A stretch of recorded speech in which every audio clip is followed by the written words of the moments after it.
is going to give the first opening statement, and then Mr. Lane will follow. Then I will be asking the questions in the other order. So the very first question will be going to Mr. Lane. The times on these questions are going to be 2 minutes. 2 minutes for the other side, 1 minute rebuttal, and another 1 minute rebuttal. If we get to 8:15 and we haven't gotten all the questions done, then we will be cutting it off. We try to prioritize our questions from 1 to about 15 or 16, I think is what we ended up with. They will each then get a chance to give a closing statement of 3 minutes, and that will conclude it. We have asked both of them because I already know, because I had 3 people since I've been here ask me, are you asking this question? Are you asking this question? And I probably am not asking every question that could be asked.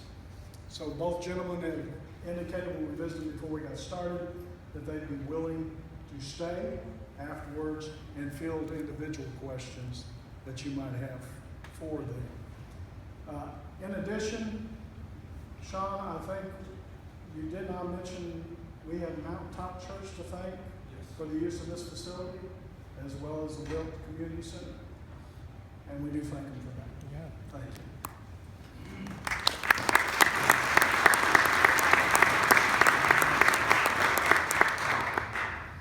Mr. Down, the floor is yours. I appreciate everybody coming out tonight. I hope everybody's doing well. My name is Kevin Downing. I want to tell you a little bit about myself. I think there are probably three groups of people in the room tonight. There are those that support my opponent, Mr. Lane. There are those who support me. And there are hopefully some that are undecided out there. And those are who I want to address my comments to primarily. Again, I'm Kevin Downing. I'm 54 years old. I was born in Abilene, just down the road. Raised in Hereford, up in Panhandle. Raised on my grandfather's farm, raising horses, cattle, wheat, milo, corn, and a lot of dirt. I went to West Texas State after graduating from Hereford. I met my high school sweetheart there in high school, and we went to WT playing tennis. After I got out of WT, I graduated with a BBA in management from WT, and I moved from Canyon to the big city of Fort Worth.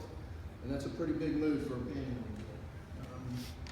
Went to work in the banking world. I've been in the business world as a banker for over 31 years.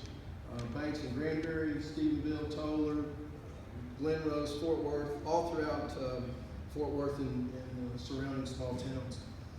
We have 3 kids, my wife and I. We have Peyton, 21, who's graduating from college next month, and she already has a job, and she's off the payroll, and that's a real plus. I have a son who just started at TSTC, who has a part-time job and is committed to paying for part of his school, which it just thrills me to death. And I've got a sophomore rep at Glen Rose High School, and he's doing wonderful, typical teenager at 16. My wife, we've been married 31 years. She is a school teacher in Glen Rose. She's been there 26 years. She's in 2nd grade bilingual. She's been down in the trenches with those kids every day for the last 26 years and really loves it. Additionally, while I was working, I went to night school. They didn't have anything online back in the 80s. You had to drive and go to night school back then. I got an MBA in corporate finance from the University of Dallas, and I got 3 different licenses with the SEC to trade stocks and bonds for banks and that type of thing. Took a lot of work and a lot of time. While I was working, I also spent a lot of time with nonprofits. I've served on over 30 different nonprofit groups over the last 31 years. Everything from the conservation of wildlife species, endangered species in Glen Rose, to battered women's shelters, to children's homes, museums, libraries, the enlisted personnel at Carswell Air Force Base, or the Joint Reserve Base we call it today. It has been a tremendous gift for me to be able to do that and give back to the community in that kind of way. And being in the banking world and being in the nonprofit world does a couple of things for you. I've worked with a tremendously diverse group of people. I've learned how to listen and how to communicate, how to sit down at a table with people who have different needs, different wants, come from a different perspective, and learn how to come together with a goal and with a consensus that's good for that organization. We have lived in Granbury for 26 years. We've worshiped at Acton United Methodist Church for 26 years. I've served as administrative chair of that church. I've served as chief of the chair of the staff parish relations committee, chair of the finance committee. I've served as the building committee for 26 years on every construction project we've had except for one. You would think that gives me a little bit more say on what those buildings look like, but it doesn't. In the Methodist world, everybody gets to have a say. We have 2,100 members in that church, and it's a tremendous church. And every one of those projects came out because we sat down as a group. We hashed everything out, usually over a potluck dinner or something like that. But we came together with something that was better for that church. It's a wonderful place. I think there are 4 things you need to have an effective representative. I think you need somebody from here. I've lived in Granbury and Hood County for 26 years. I have 6 generations of my family that have lived in one of the 8 counties in this district. So not only just West Texas, not just rural Texas, but in this district. I think you need somebody with relative experience. I've got 31 years in the business world and 30 years in the nonprofit world working with large groups of people and trying to get things done. I think, in a word, the 3rd thing you need is somebody who's a conservative. In every definition of the word, I'm a conservative, whether it's smaller government. We need to get Washington and we need to get Austin off of our backs, whether it is lower our taxes, protect the Second Amendment, protect the sanctity of life, protect marriage between a man and a woman. The last thing I think you need is a Christian. I share, I think, most people's Christian beliefs in this neck of the woods. I was born as a Church of Christ member. My grandfather was a Church of Christ leader and minister, and I've been a Methodist my entire adult life. And I look forward to asking for your vote to represent you in Austin. Thank you. Mr. Lang.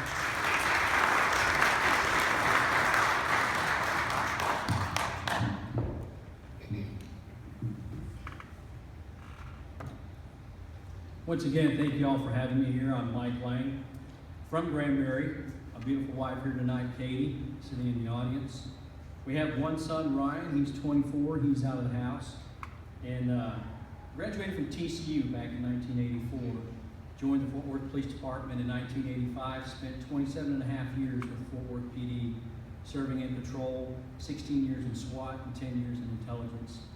And in that time, I've learned to be with the people, serve the people, take care of the people, protect their property, and protect their rights. The fundamental basics of being a servant. And that's what I've done for 30 years. I believe it gives me the ultimate job experience to be your state representative.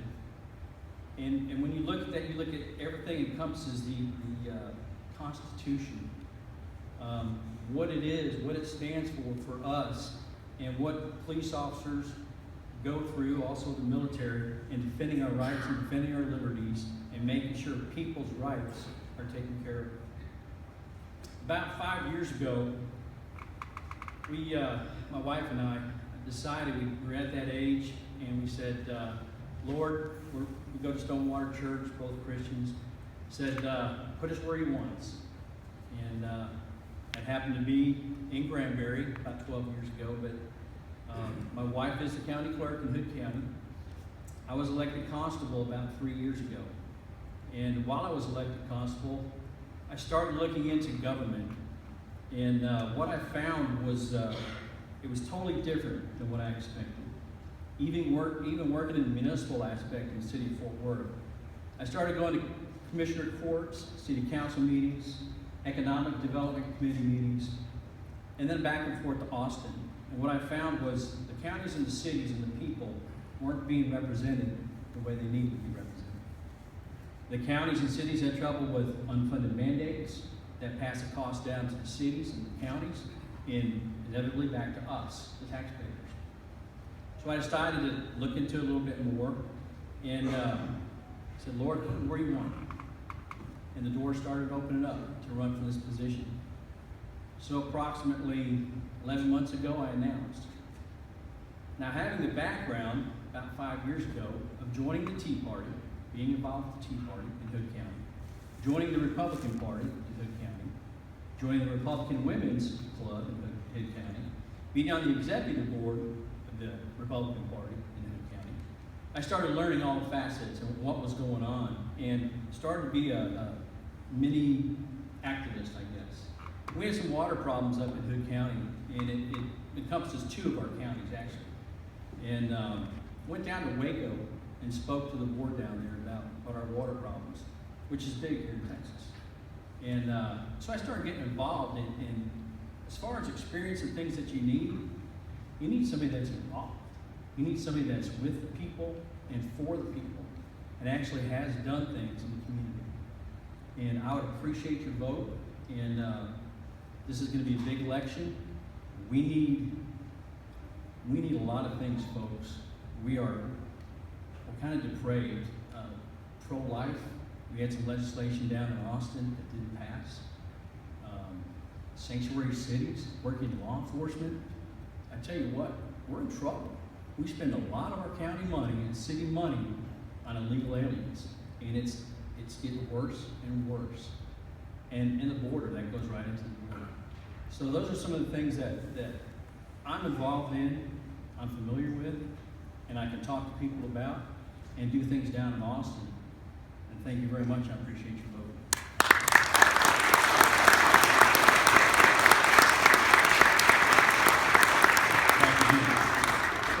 Mr. Lang, the first question is as follows.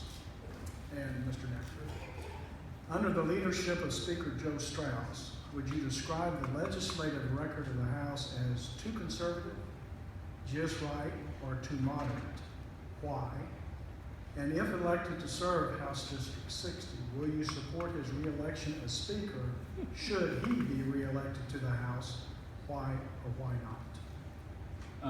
That's one of the reasons I decided to run, is because I felt that the leadership in the House under Joe Strauss was way too moderate. We have bills being passed around the committee that die. We had SB 575, which was a pro-life bill that had to do with state employees being able to get an abortion with your tax dollars. That came out of the Senate, passed the Senate, went to the House, died in the House. There's several liberal things and moderate things in the House, and I think the House leadership needs to be changed. And your second part of the question was? Would you vote for him to be reelected? No, I would not vote for him. I'd vote for a more conservative candidate than Joe Strauss.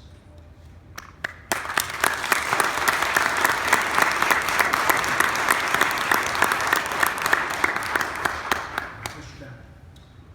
Well, my understanding is, I think Mr. Strauss is in a 3-way race down in San Antonio, so we'll see if he comes out of that. I think the answer hinges on one question, really a 2-part thing. Is God calling us to do this? Is it pleasing in His eyes, and is it good for District 60? We had a very conservative fiscal budget, and that passed an awful lot of good things that happened in the last legislature. There were some pro-life things that got through. Alliance for Life and the Text Life Pact are 2 of my largest endorsers, and they were able to get some things through. But I don't think you can get everything at 100% of what you wanted every time. You've got to keep chipping away at it. When it comes down to whether or not I would vote for Strauss, I don't know. I think what it comes down to is I'm going to vote for somebody who's qualified, who's fiscally conservative, who's not beholden to any one group on any part of that House at all, and who can best serve where we need to go as a state and where the hearts and minds of Texas want us to go.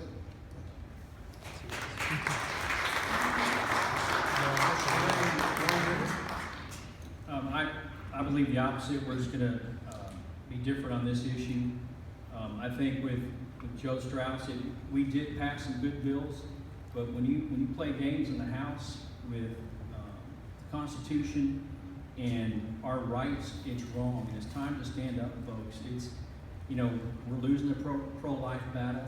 We're losing the immigration battle. We're losing the sanctuary city battle. And all that was stopped in the House.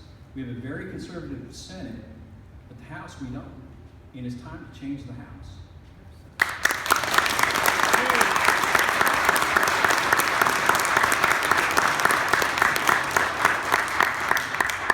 I would just remind you, we did pass some pro-life legislation, folks. It takes a lot of work, it takes a lot of effort, and it takes a lot of focus on these issues. And so I don't think you can get it in all one fell swoop, but I think you have to keep working on it. Thanks. Mr. Downey, if you'll remain. Let's go ahead, I'm sorry. I didn't catch you. It's okay. This next area of questions has to do with the sanctity of life, Mm-hmm. and they are as follows. What is your personal belief as to when life begins? Under what circumstances, if any, should a mother have a right to terminate a pregnancy? Is there still a role that the house can and should play in opposition to the work done by Planned Parenthood? And what personal efforts have you been involved in the pro-life fight? Christian, we're going to go as one at a time. Start with that first one again. What is your personal belief as to when life begins? At conception. Under Plain what, and simple. under what circumstances, if any, should a mother have a right to terminate a pregnancy? I think that's something that is incredibly difficult, and I think that is something that should be taken under advisement with your spiritual leaders. I think that we are at a place in our lives and in our society where trying to value the life of an unborn child over the life of a mother is something that is very, very difficult to do. I think that having the state, Austin, Washington, whatever you want to call it, mandate what should happen is not the way to go. This is a personal and spiritual issue that should be decided. Is there still a role that the House can and should play in opposition to the work done by Planned Parenthood? Yes, why and how Planned Parenthood got funded at our federal level is beyond me. Planned Parenthood needs to be stopped. Planned Parenthood needs to be defunded. Planned Parenthood does not play a role in this society that it was originally planned for or dedicated to, and it's an abomination for what they do. And finally, what personal efforts have you been involved in the pro-life fight? I've worked with the Lions for Life and the Texas Life PAC with efforts that they had on bills that they did get passed in the last legislature. And I'm very proud to have those endorsements to the largest pro-life groups in the state, and I'm very proud. Thanks, sir.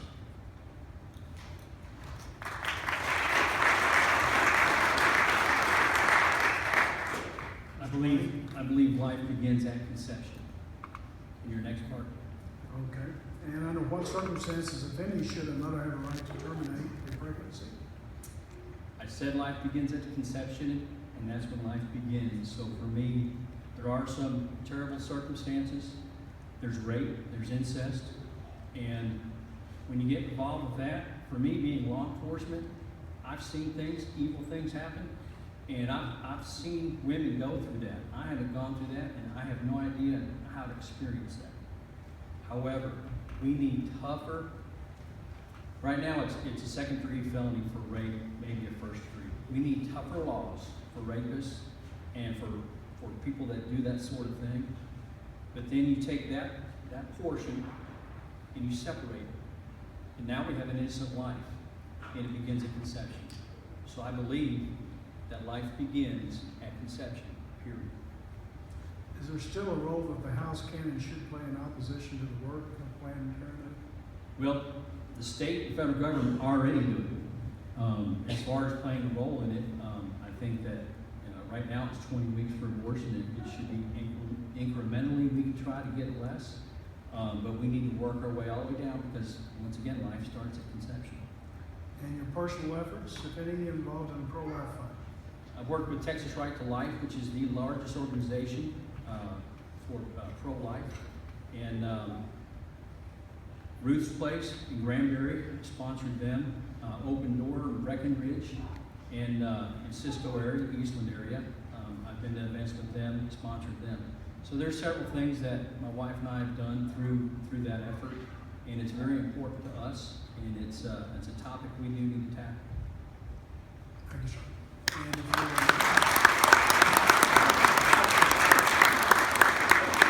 I was wrong, Mr. Downey, 1 minute rebuttal. As far as involvement in Rights Life, I didn't think about any local endeavors, but supporting local functions throughout the Granbury, Hood County, and that area I've done for years, whether it's Ruth's Place or there's a number of very qualified organizations. I took the question to mean what I've done personal involvement, not just write checks and help support people, but I have done that as well too. The other was Brass's pregnancy clinic. My sister also has I've been involved with working with her and helping them. She lives in Ohio, but she has ICU Mobile, which does sonograms for at-risk women.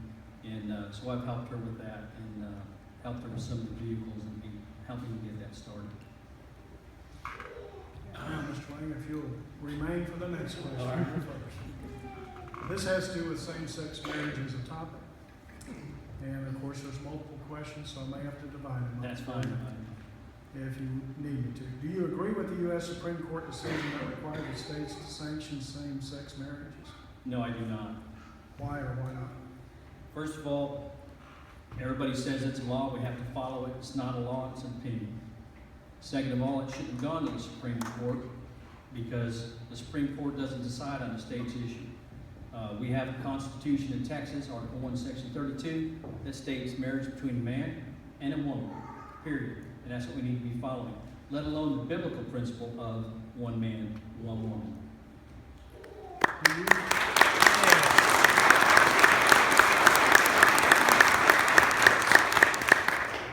Do you believe in an individual's right and their businesses to follow their conscience and refuse to participate in such marriage ceremonies? Yes, I do. I believe it's their right. And is there a role the House can play and should play to counter the dictates of the Supreme Court on this issue? Yes, they can. I was surprised they didn't call a special session for it. There's several things we can do. There's nullification, interposition. But once again, that gets into the House, which I think is a little bit more liberal leadership. And you'd have to start looking at who's going to vote which way as far as any nullification, interposition. And that's because of federal funds. We get, between 30 and 35% of our funding from federal funds. And we start doing that, then the federal government will fight back. But folks, it's time to take a stand. And that's what I'm here for. I'm here to fight, continue to fight. Been doing it for 30 years, and it's just going to be in a different way.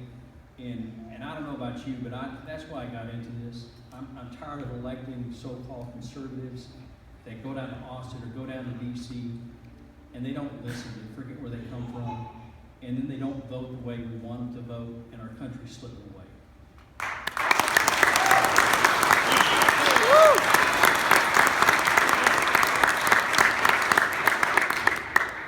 Mr. Down?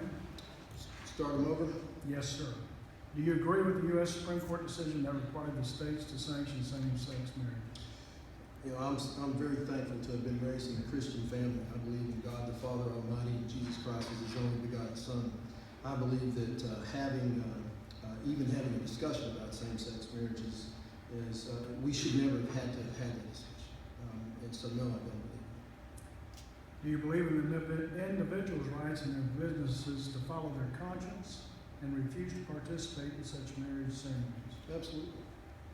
Is there a role that the House can and should play to counter the dictates of the Supreme Court on this issue? Sure there is. I mean, we have an activist judicial system. They are trying to make law, which is what they shouldn't do. They're trying to interpret laws that, from a liberal standpoint, if nothing else, we could follow Abbott's lead, our governor, and call a convention of states and pass our own constitutional amendments that need to be there. We need conservative justices in place that are of similar mindset as we, and we wouldn't be having this conversation. And I still have some more time if you I'm want to add done. anything. All right, 1 minute rebuttal from Mr. Lane. It's all fine and good to say things like that, but when it comes down to it, we had a situation, same-sex marriage in our county, and a wife stood, but as a Christian she stands, and some people say, well, as a Christian she can stand, but if she can't do her job, we need her to go. That's the way my opponent feels. I don't. I feel we need more Christians in office, and I think our commissioners and our county judge should have stood up and backed the county clerk. Yeah.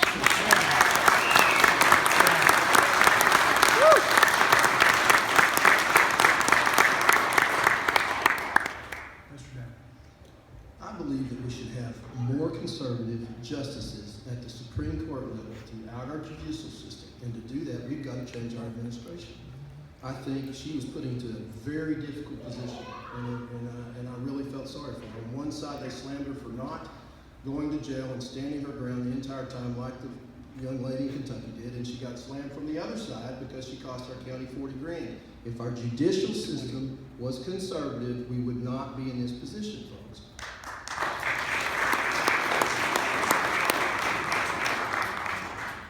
Mr. Darren, the fourth question.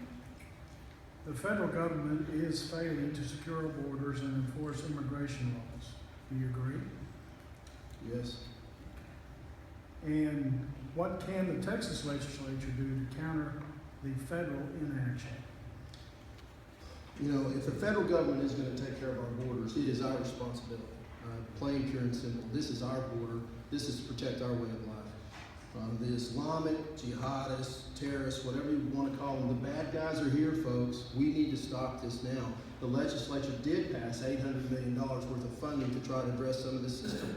It doesn't solve every problem. We're still sending troopers down there on a 2-week basis that are not doing any good, and they're stretching our local resources thin, plus you as county taxpayers are still getting to pay for that. We need to build on what was passed in the last legislature. We need to secure our border. All of the things we talk about tonight, whether it's quality of life, businesses, economics, taxes, none of that makes a difference if we're not safe when we walk out of here to go to Dairy Queen and get a blizzard and worried about somebody shooting us. We have to secure our borders.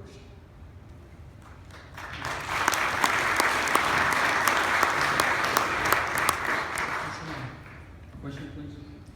The federal government is failing to secure our borders and enforce immigration laws. Do you agree or disagree with that I statement? totally agree. And what can the Texas legislature do to counter the federal inaction? Texas legislature did start. They spent $800 million. And they did send DPS troopers down. 200, supposed to have 200 new DPS troopers. And I talked to one the other day while we were out block walking in Coleman. And they're starting to cycle in the DPS troopers now. And so that they're going to come back, but it has hurt our communities, our local communities, our rural communities. But the main thing is, and I got to go back to the House, the liberal leadership in the House. In the Senate, Senator Bob Hall brought up interstate compact. And we can get with different states, folks, and we can do our own things at the border. What our $800 million did was send our troopers to the border with no teeth. No prosecution, no detention, and we can't ship illegal aliens out. And with an interstate compact, if we get the wrong president, I pray we don't, but with an interstate compact, what we can do is we can start putting teeth back into the problem. Yes, we're going to have to pay for it, but it's worth it. I spent 10 years in intelligence in Fort Worth, and believe you me, the people are here already, the ones we don't want. So we need to make sure that we just shut that border down. Thank you.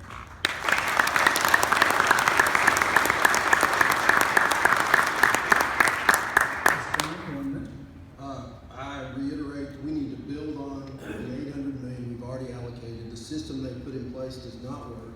I've said it, he said it. It needs to be built upon, it needs to be revamped, and it needs to be more efficient. We have started on that process. We need to continue on. This is not an easy problem to solve, and it has to have our attention and our focus. Our lives are the ones that are at stake.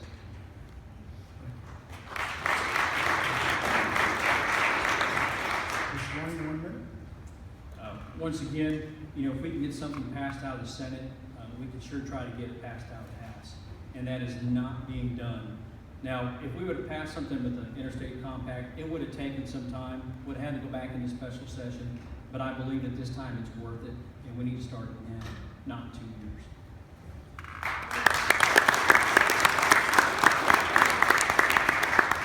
Mr. Lang, the next question. This one I've got entitled Federal Laws, Regulations, and Executive Orders versus States' Rights. Folks, that's a big one. Our president is abusing that left and right every day with his cell phone and a pen. And we have everything from WOTUS, Waters of the United States, come into our rural areas. And thankfully, 15 states sued the federal government and the EPA. And, we're talking about water, our water here, and navigable waters. And what happens if we have a stream coming through and we have a puddle of water that's adjacent? Now we have to pay fees to the EPA. It's a mess. We just heard about the gay rights issue, the marriage issue. That's another encroachment on the states. It's unbelievable the amount of pressure they're putting on Texas, and our Congress people aren't standing up. And yes, we can do things. We can do things like COS, Convention of the States. It's time, and our people should have been standing up years ago when Obama got elected. And once again, they haven't. And I'm tired of it, just like you guys are. And I'm going down to stand for you guys, period. That's my job, is to help out and stand. And if it means I don't go back, then I don't go back. I'm not down there for a career. I'm down there to stand like I've done for 30 years.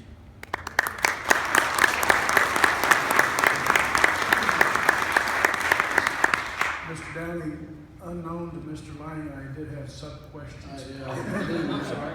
That's all right. You actually touched on them. So if it's all right, I'll give you the sub-questions. Okay. And Mr. Lang, you'll also have a chance to respond if you need to.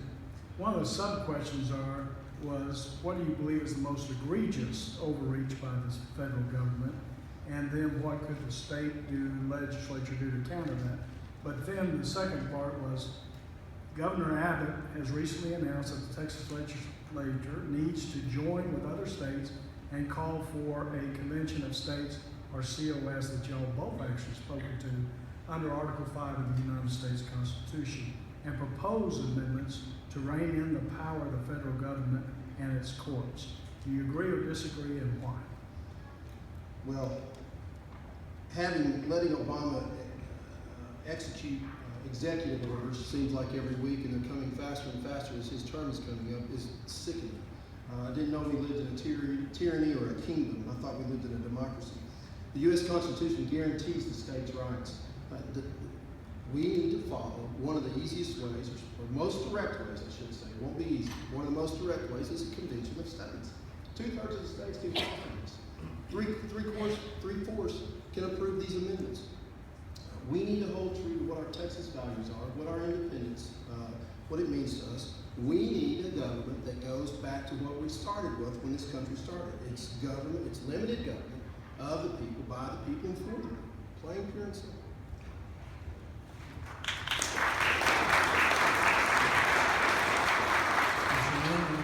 You know, first of all, it's not a democracy, it's a republic.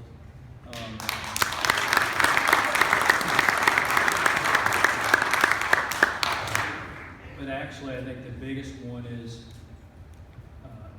Article 10. I mean, the states give the power to the federal government, and the federal government has just run us right over, and we've let them. And we've let them, and we've let them, little by little. And like I said, it needs to stop.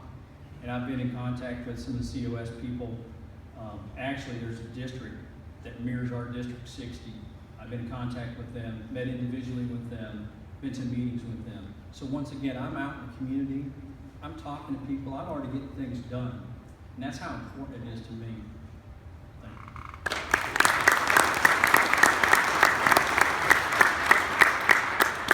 It comes down to the states limiting the rights of the federal government. That's what it comes down to. The federal government has an overreach, and they have, and they've continued to for years and years and years. We, as one of the leaders in this union, need to stand up from Texas, lead this convention of states, follow our governor, and we can correct this problem, folks.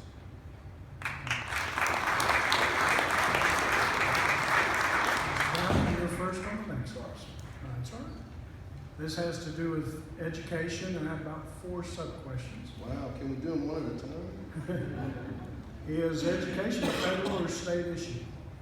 I'm sorry? Is education a federal or state issue? Well, the federal government would like to believe it's theirs. I think it's a state and a local issue.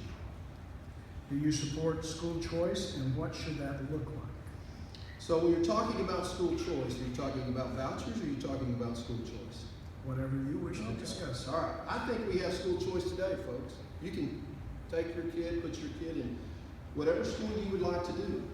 I am against vouchers. We have 31 ISDs in this 8 counties, in this district. Moran's probably the smallest, Granbury's the largest. Doesn't matter the size. In each one of those communities, that school system is either the largest or second largest employer in those communities. We let vouchers in. It will destroy those school systems. It will have a detrimental impact on every one of our communities. But most importantly, it will create a two-tiered education system where we have the haves and the have-nots. The voucher system will not work for this district. It is not in our best interest. I put my middle child in private school. We took him out of Glen Rose because he had a learning disability. He needed a very small classroom. We put him in Happy Hill. So private schools, charter schools, they have a definite place in our society, but not at the expense of the kids, your kids and mine, that are in public schools.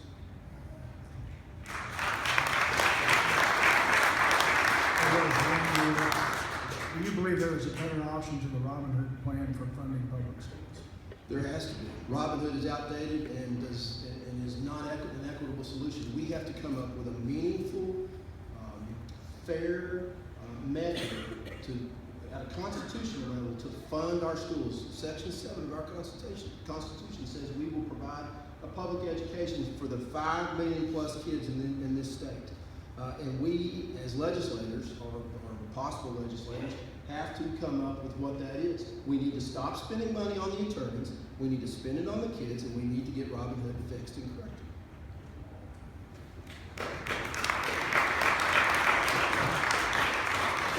Mr. Lane, like for me to repeat them? Sure would.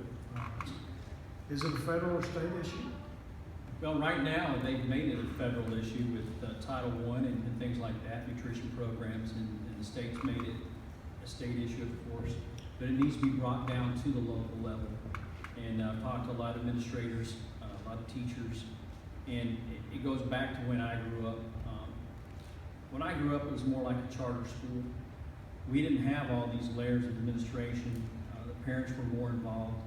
And that's the way we need to go back to doing school, where it's a classroom. And it's the students. Then it was, do you support school choice, and what should that look like, as well as do you support or oppose vouchers? I support school choice. No matter where you go, there's going to be just disparaging things. You're going to have schools that are failures. You're going to have schools that are A+ rated now in the way they do the system. But as far as vouchers, no, I do not support vouchers. Just once clear again, I do not support vouchers. And I'll tell you why. First of all, the public education system needs money. 94.4% of our kids K through 12 in Texas go to public schools. That's 94.4%. That's almost all of our kids. And second of all, if we have vouchers at this point, what it's going to do is to take your parochial schools, your private schools, and your home schools, and they'll have state intrusion, and they'll start having federal intrusion. And they don't want that. That's why they're homeschooling. That's why they're private. That's why they're parochial. So we have a big problem, Phil. And finally, we were talking about the Robin Hood plan. Got to change it. It's in the courts right now on how we're going to spend money, and not how much, but where it's going to go. And they're supposed to have interim charges and talk about all these things. But folks, once again, this has been going on for 20 years. Why have we waited so long on everything? Mr. Dunn, 1 minute. Our lieutenant governor has already announced he's going to propose vouchers. They're going to call it something different, in my opinion. You can call it a special school tax incentive plan. There's a lot of different misnomers out there, folks. Education is under attack, either between some of the appointments that our governor has made, some of the comments our lieutenant governor has made. Our public schools deserve our support. They deserve your attention. You need to look into those issues, and you need to make sure we do not need vouchers any way, shape, or form, in whatever way they describe it.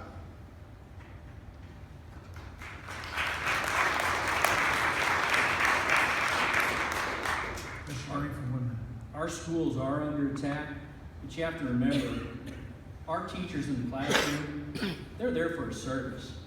They love to teach. That's what they want to do, and they're good at it, period. And we have to give them the best opportunity to do that. And when we keep taking money out of the classroom, we don't have that. It goes into administration, buses, books, and buildings. And it needs to go back to the classroom, and it needs to go back to the local level. As far as vouchers, you're going to have intrusion. That's why the private schools, broken schools, like I said before, the home schools, they don't want intrusion. They want school choice, and they want to be able to choose what they want to do.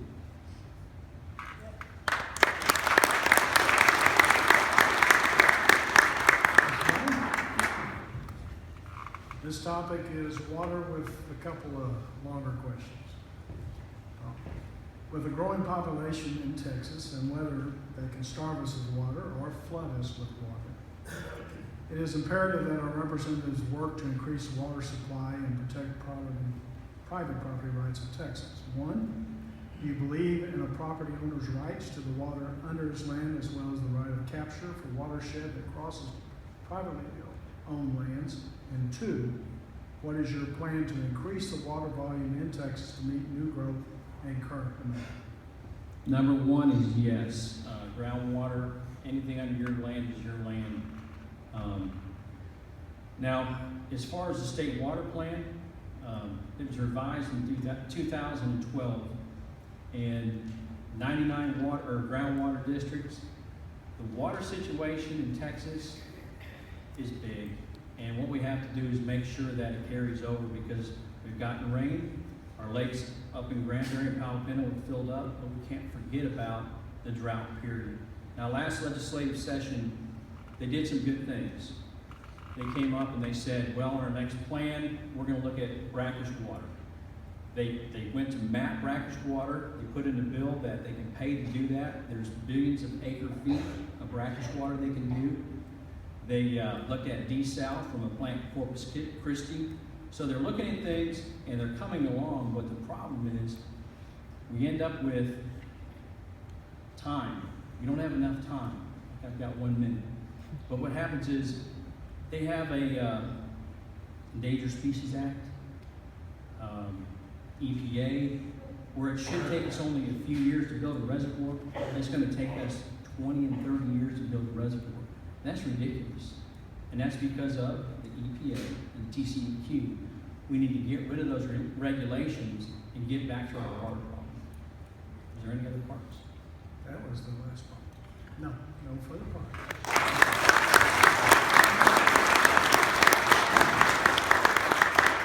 Mr. Downing, I'll just repeat the two questions and not the preface, since we know it has to do with water. Do you believe in property owners' rights to the water under his land as well as the right of capture for watershed that crosses privately owned lands? And two, what would be your plan to increase the water volume in Texas to meet new growth and current demands? Yes, I believe the water on our land is ours. And I believe that the state's intrusion, both the state and the federal government, through the EPA or through Austin, as an intrusion on brackish water is something that is needs your attention to. Water, if you go east of 35 from Houston to Dallas, those folks usually have plenty of water. God lets it rain over there. West of here, we don't have water. It just depends on what God wants it to rain. We have a problem with water. Now is the time to address it when we're not under the gun, when we're not backed into a corner like we were in the drought several years ago. The state started on a plan. There are components to the plan that make sense. We've done some things in looking at different sources of water, whether it's desal or whatever it might be. We need to continue that. This is not an easy issue. We've got 1,000 people a day still moving into Texas, even with oil prices being at $32 a barrel. We still are job creation. We are still people. There are still many, many people coming. This is something that is going to take our attention from here on, and it is not something that's going to be easily solved. Mr. Lang, 1 minute. Once again, going back to the water, up in Granbury and Palomino area, I've been fighting for water over the last couple of years.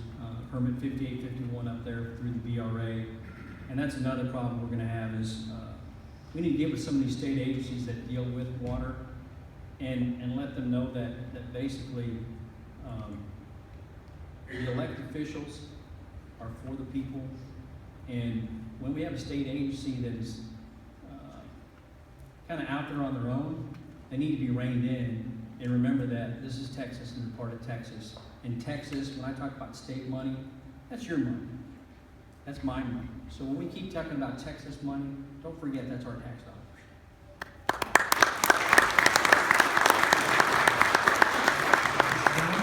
Well, the legislators are going to have to address it.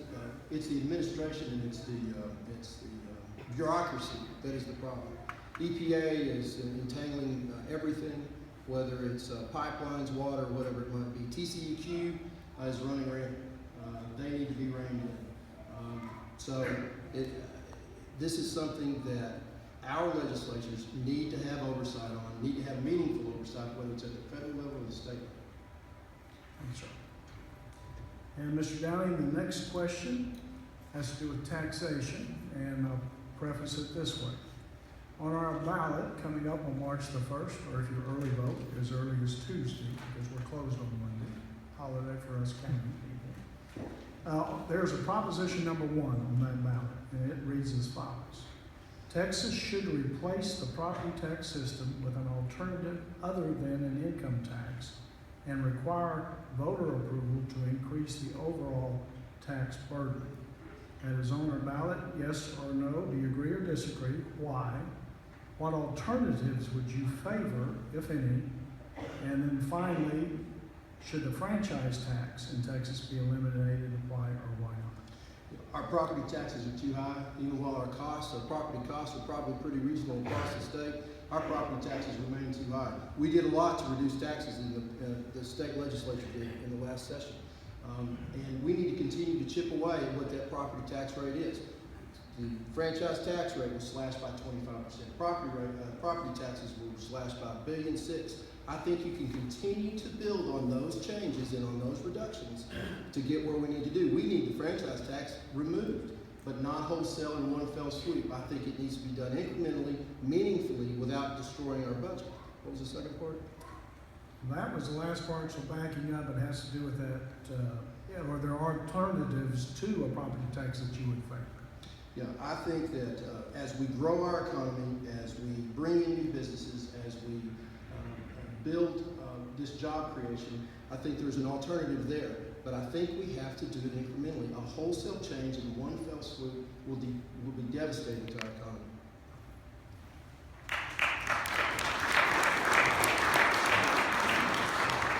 Mr. Lane, the proposition states as follows. Texas should replace the property tax system with an alternative other than an income tax and require voter approval to increase the overall tax burden.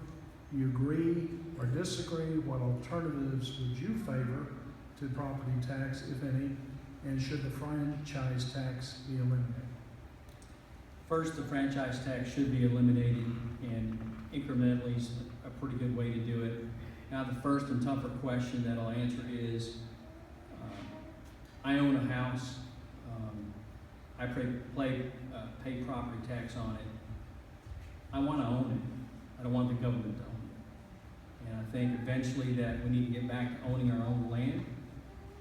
The way to do it, I don't think anybody has a hold on that right now on how to do it. I don't want a state income tax. I think we'll see a lot what happens in who becomes president. But I think eventually I'd like to see us own our own property and not have to pay the government for our own property.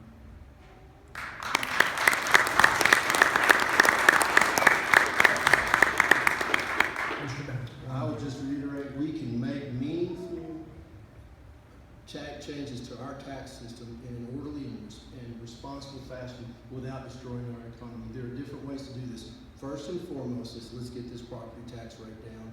Let's keep chipping away at the franchise tax. Let's get it to zero, and we will solve this problem.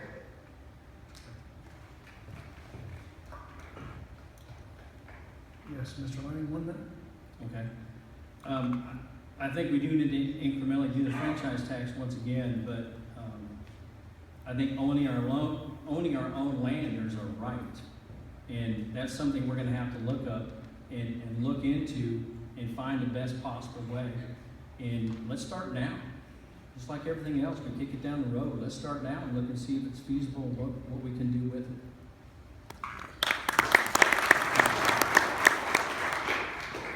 Next topic was entitled Fiscal and Economic Policy.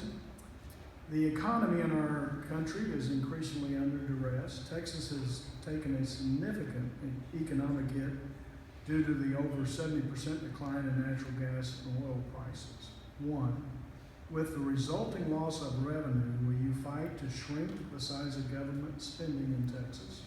2, what proposals do you have to ensure that Texas government doesn't make up for the loss of revenue on the backs of taxpayers? And 3, do you agree that in the past, the state legislature has used creative accounting gimmicks to skirt constraints on spending? Okay, let me answer the first one first.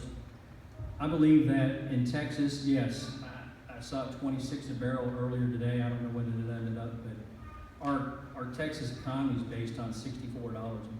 So where do you make that up? You don't. I mean, we have some reserves right now, but if that holds the way it is, and there's a lot of factors there, red factor and things like that, but if that holds, we're in trouble. We're going to have to really tighten our belts. And second, what we can do, and the Legislative Budget Board does a lot of these things, but we can take the formula of population plus inflation, and what that would do is that would cap what we spend and how we spend it. Now, if we do have an overage, it should go down to pay for the debt. We have 44 million debt billion right now, and by 2019 it's supposed to get to 75 billion. So I think population plus inflation would help our budget and our economy right now. Mr. Bennett? Fiscal policy has to do with 2 things, folks. It has to do with taxes and spending, revenues to the state and how they spend it. I think you put any artificial mandates or caps on that, I think you're asking for trouble with if you don't know what your revenue stream is going to be. Our state economy is so predicated, even though it's more diversified than it's ever been, it's still predicated on oil and energy and gas. That is one industry that floats all boats. With it being where it is today, we have two options. Raising taxes, which is not an option whatsoever, in my opinion, ever. And secondly, we start putting constraints on the budget. There is plenty that can be cut out of this budget, I believe. And we have to find the ways of where that's going to be. I think putting state mandated caps, though, are a very, very dangerous thing. What was the next question? Well, there was whether or not we're going to raise taxes, and then the last one was, do you believe that the Texas legislature has used creative accounting gimmicks to skirt constraints on spending? Yeah, I think in the past, I think obviously the legislature's done this, both the Senate and the House, and I think it's absolutely important that they do that. I deal with budgets every day in my career for 31 years. It is something that you live with. You deal with budgets. You don't have the money coming in, you have to figure out what you're going to spend the money on. We need to make sure that our legislators have accurate, reasonable budgets that with the proper oversight, proper monitoring, you've got to have faith in it or it's not worth anything.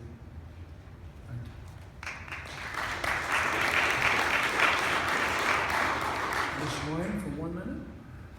Yes, we have constitutional amendments for our budget, but it's up in the air. The Legislative Budget Board goes, how much do we need? I think we need this, I think we need that. We need more of a formula to control our spending. And going back to the sunset committees, we need to really look at that. That would help our duplication. We could cut taxes by the duplicating of our agencies right now. And we'd have to really look into that. But once again, we keep going back to the same thing. Our legislature down there in the House is very liberal and very weak. And every time you have liberals in charge, you spend more money. So that's why we need to get conservatives back in charge.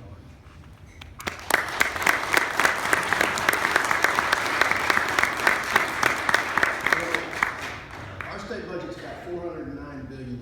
We passed over $4 billion. They passed over $4 billion in tax cuts. We boosted funding for border security, roads, education. It was a pretty significant budget. But I think it is something that you always have to have oversight over. You have to hold these guys accountable, especially in times when times are tough. Thank you, Mr. Bennett. And you're first up. Next question. And gentlemen, just from a moderator's point of view, we've been at this an hour. We were trying to save the softballs to last. Okay. So these may not take a full 3 minutes each. The next question has to do with legalization of marijuana. Do you support the legalization of marijuana? Why or why not? Wow, no. And even having the conversation, I think, is ridiculous and redundant. What Colorado's doing is foolish. I don't care what it's done to their economy. I don't care what kind of fee income. I don't care what a tax revenue. It's a gateway drug. It's dangerous, and there is no way in the world we need to decriminalize marijuana. Period. That's it. Mr. Lane? Yeah, we agree on something, and I agree. I've worked in the industry for 30 years that I've seen pounds and pounds and pounds of it, and folks, let me tell you, it is a gateway drug, and it starts at a younger age for kids, and not only is it a drain on their lives, but it's a drain on the system, and it's something that we should even look at.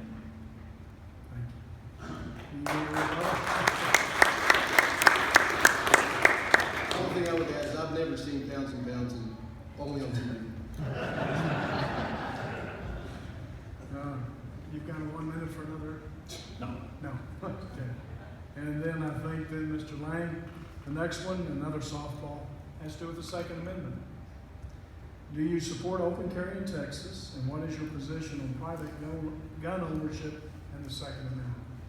I support the Second Amendment 100%, and I'm glad the folks in here think it is a softball question, because there are people out there that don't. President Obama is one of them. And I'll fight for the constitutional rights of the Second Amendment, and I think we should also have constitutional carry.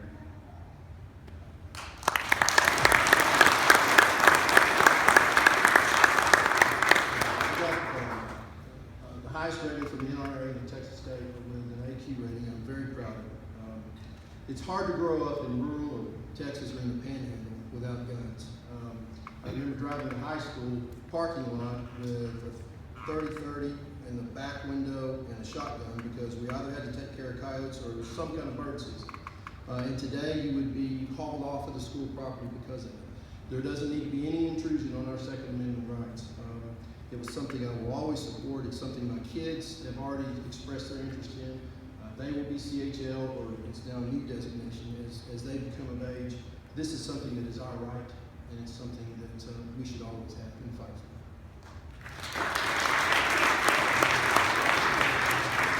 Mr. Lane, 1 minute. I also have the same rating with the NRA, but I also have National Association of Gun Rights, which is a big one. And they look for people that, of course, are involved in this and really want to fight this. And that's what I'm here to do, is fight and stand. And once again, I've been involved with weapons basically my whole entire life. Taught my wife and son how to shoot, and it's just a fundamental right that we have that can't be taken away. When that gets taken away, everything else does.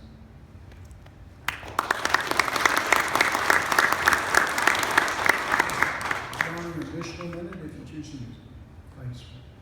Next topic is transportation, Mr. Knapp. One question: what will you do to improve the road and highway systems in Texas? Well, you know, the roads and highway transportation directly affects how well our economy does. We created over 450,000 jobs last year because of what this economy does, and the transportation system has a big part of playing in that. Our economy is more diversified than ever, as I mentioned. We passed several bills passed several bills last session that will improve our roads. TxDOT just received their funding of $400 million for various road projects around the state. It's not as big an issue out here because you get on 20 and you go 80 or as fast as you can and get out of there as well. You get into the bigger cities and that kind of thing, road congestion is unbelievable.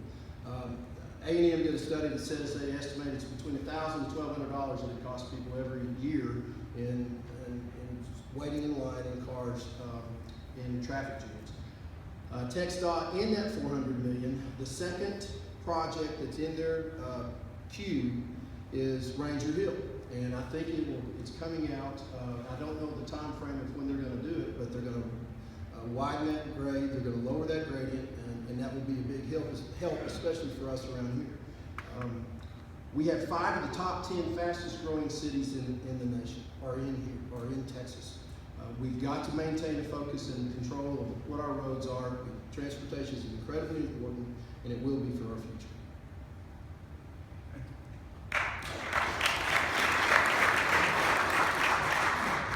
Mr. Lane?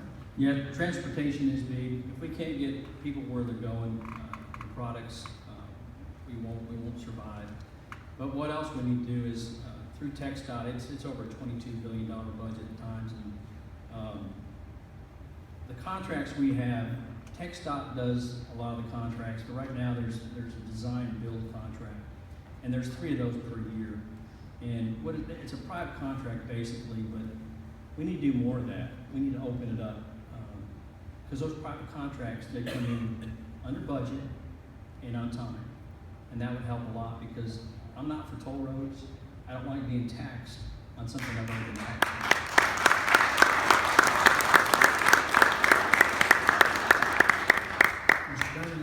The $4 billion that was allocated for new roads and stuff, there are no new taxes, there are no roads, there are no fees, there are no new tolls. So I think we're accomplishing that. We still need to continue to do it. It is something that is paramount importance to us. So we can accomplish it. We did it this last session.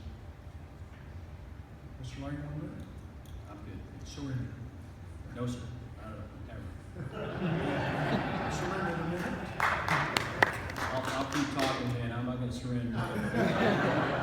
No, as far as the toll roads go, TxDOT has done things, but I'm not for toll roads. There's never been one that I know of. They say the turnpike up in Fort Worth, but you keep paying forever, and that's our taxes. Mr. Lane, 13, question number 13 has to do with voter ID. Do you support the Texas voter ID law? I believe we ought to have ID to vote. We have to have it for everything else. And that leads me to, I'm sorry, another question. That is a one-question question. Okay. Wow. And that leads me into the other problem is, the leadership in our house wants to do driver's permits for illegal aliens. Folks, we do that, what's next? And what is it for? Voting. We don't want that.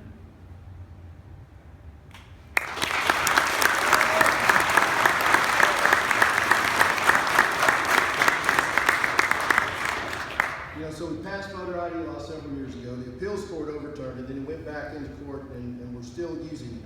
For the life of me, I can't understand how it's a hindrance to vote because you have a picture ID. It makes no sense to me whatsoever. We should strengthen our voter ID laws. We should continue that.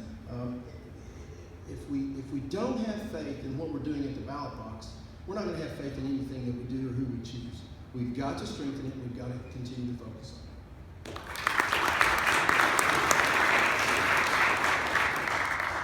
Mr. Lane, 1 minute.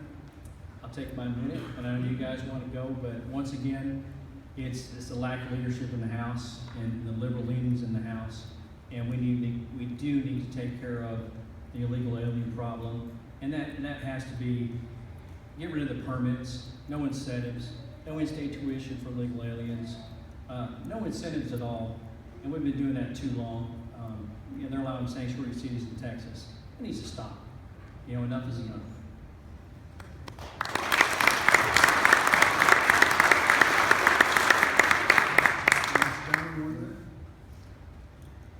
Next question, Mr. Downing.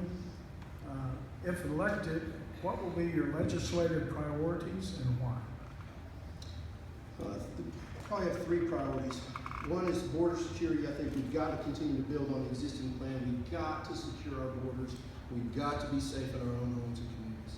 We've got to find ways to do that. We've got to better utilize the technology that's out there, better utilize the money that's been appropriated, better utilize the personnel that's been devoted to it. Secondly, I think public education is under attack. I've said it before. I believe that we have got to protect our small schools, our independent schools.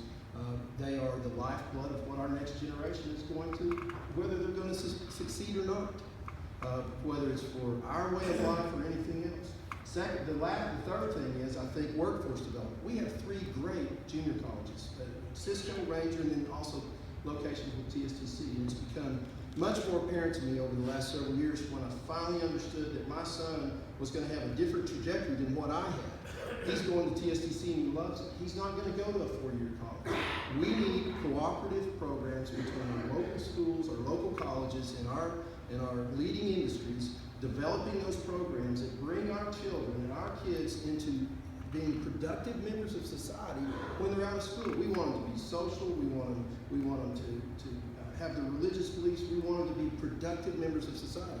We've got some great educational opportunities here that we need to protect and we need to utilize to the best extent possible. Those are the three I would do.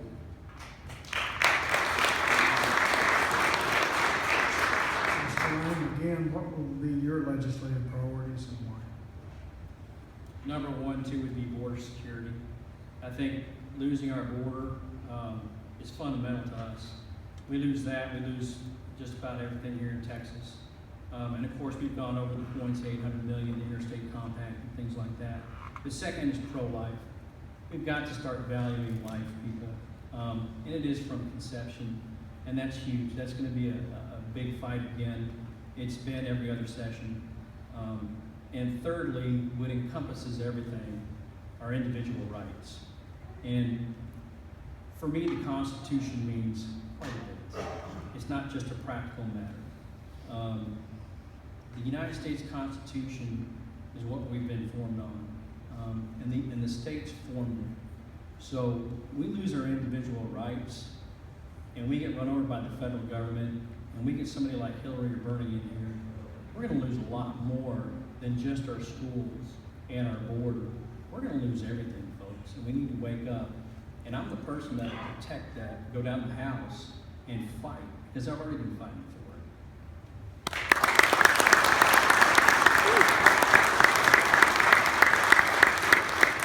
Mr. Downey, one additional minute. Mr. Lane, one additional minute. Yeah, I can't surrender. You said that word, and I'm not going to surrender. So I'll just reiterate what I said is individual rights in the Constitution, and of course the Texas Constitution. And while we're talking about documents, and this is a Republican Party primary, I think we need to follow the Republican Party platform.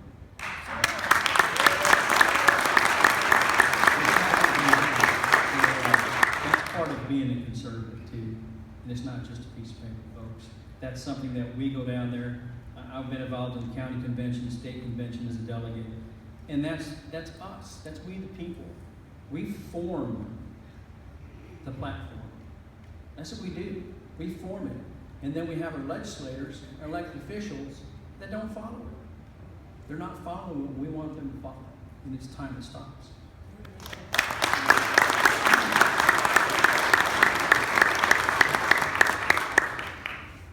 Gentlemen, I have 8:13 on my clock. Since it's not 8:15, I'm going to take a moderator's privilege and ask my personal question. And I think people are known by the company they keep.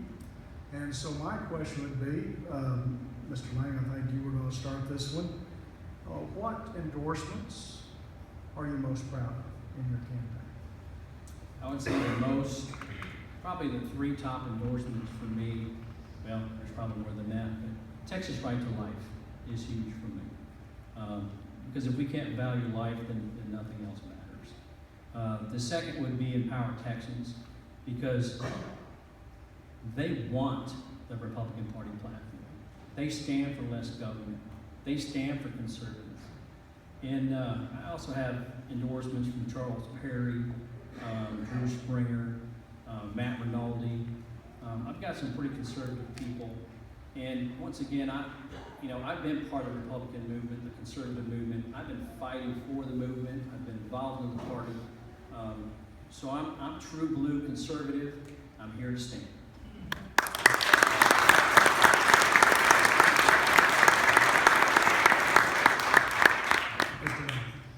My endorsements include, I have Hood County Sheriff Roger Deeds, who's a dear, longtime friend of mine. I have 2 Right to Life groups, Texas Alliance for Life, Texas for Life. I'm very, very proud of those. The Texas Farm Bureau unanimously has endorsed me. The Associated Republican of Texas, one of the largest, oldest Republican institutions in the state, started by John Tower, has fully endorsed me. Texas Association of Realtors have been unbelievable in their support. Texas State Teachers Association, Texas Oil and Gas Association. If there's one place that we differ, is I will not be influenced by Empower Texas or any special interest group from outside of this district, folks. We need to be responsible to us. 1 minute, Mr. Lynn. Okay. I'm proud of Empower Texans. They stand for the people. They stand for constitutional principles. They stand for pro-life. And as far as, to pro-life, Texas Right to Life is the largest pro-life organization. Been here the longest. As far as law enforcement, I like Roger, but I've been in law enforcement. I've lived it. I can list you out, and we'll put it on our website. How's that? All the endorsements we have. But when it comes down to it, please look. Look at my endorsements and who else they endorse. What other candidates or what other legislators they endorse. And look at the people that endorse me and the people that endorse my opponent. And you'll find out who's liberal and who's conservative. Just look at who they endorse.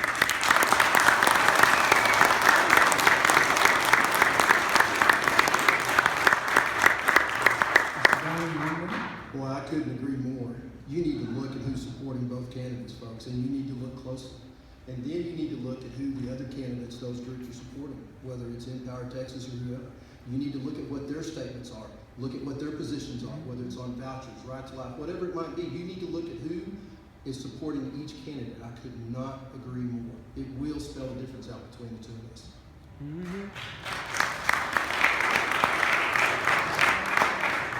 Gentlemen, we are at the time where we have designated 3 minutes for closing, and Mr. Downing, be consistent. You'll be our first 3-minute closing, and then Mr. Lane, you'll have 3 minutes to close, and there's not rebuttals on closing.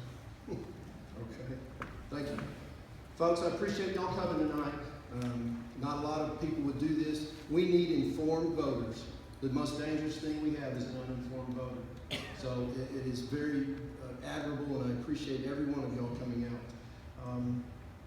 I'm speaking to those who are truly undecided. There's a group here already supporting him, a group here already supporting me. If you're truly undecided, this is an important night. You need to listen to both candidates, but you need to go do your own research. Look at who's supporting us, as we've talked about.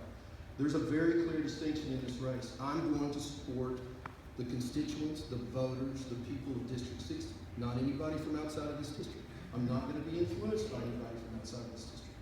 I've been in Granbury 26 years, raised a family. My wife is a school teacher, 26 years. 6 generations of my family are in this district. This is home. Rural Texas is home. This is my way of life. This is our way of life. I have 31 years of business experience dealing with exactly what we're talking about dealing with up here. 31 years in the nonprofit world, doing exactly like what we're talking about up here. I'm somebody who's going to stand in my own boots. I don't need to lean on anybody else. I'm not going to be tied to any special interest group. I am here to serve the best interests of what is in District 60. This is not a career change for me. I'm a banker, folks. I'm a businessman.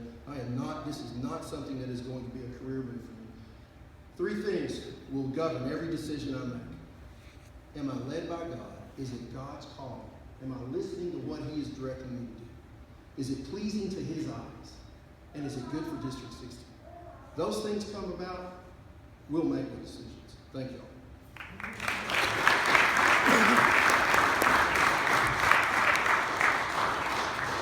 Thank you all for having me here tonight. And I'm talking to everybody. People that are for me, people that are against me, and the people that are undecided. I value everybody's opinion.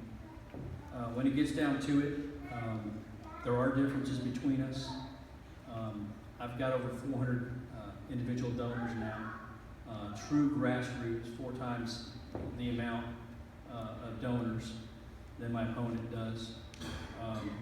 When it comes to special interests, 84% of my money comes from in-district, as opposed to 50% of my opponents. So we could talk special interest all day, but when it comes down to it, you have to find out who's going to go down to Austin, stand, and fight for you guys, period. Who's going to stand up for your values and your morals, because they've been hijacked by tolerance and fear, period. So what you guys need to decide is, Are you as tired of it as I am? Are you as tired of non-answers? Well, I told you tonight where I stand, and it's pretty succinct where I stand. So that's the way I am. If I'm down there for one term, I'm down there for one term. But every minute of it, I'll be fighting for you, because that's all I'm going to do 100% of the time. I'm not going home to do anything else. It's there to fight for you guys and to stand. And thank you all for being here. I appreciate it.